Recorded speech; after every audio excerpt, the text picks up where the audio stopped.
Christmas പരീക്ഷ ചോദ്യപേപ്പർ ചോർച്ചയിലെ M S സൊല്യൂഷൻസിലെ 2 അധ്യാപകർക്ക് നോട്ടീസ്. അധ്യാപകരായ ജിഷ്ണുവിനോട് ഇന്നും ഫഹദിനോട് നാളെയും അന്വേഷണ സംഘത്തിന് മുൻപാകെ ഹാജരാകാനാണ് നോട്ടീസ് നൽകിയത്. കഴിഞ്ഞ തവണ നോട്ടീസ് നൽകിയപ്പോൾ രണ്ടുപേരും ഹാജരായിരുന്നില്ല. അതേസമയം M S solution CEO Shuhaib ഇപ്പോഴും ഒളിവിൽ കഴിയുകയാണ്.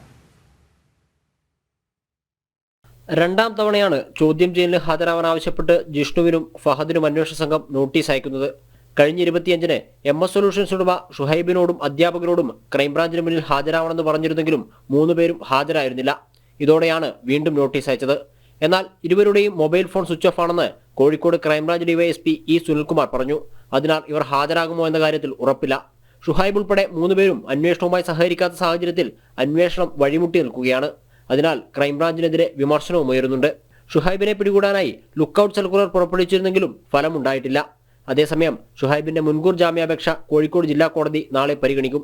പ്രാഥമിക അന്വേഷണത്തിന്റെ അടിസ്ഥാനത്തിലാണ് MS സൊല്യൂഷനെതിരെ FIR ഇട്ടതും ഷുഹൈബിനെ പ്രതി ചേർത്തതും. വിശ്വാസവഞ്ചന ഉൾപ്പെടെ 7 വകുപ്പുകൾ ചുമത്തിയാണ് ക്രൈംബ്രാഞ്ച് FIR രജിസ്റ്റർ ചെയ്തിരിക്കുന്നത്. ജനം, കോഴിക്കോട്.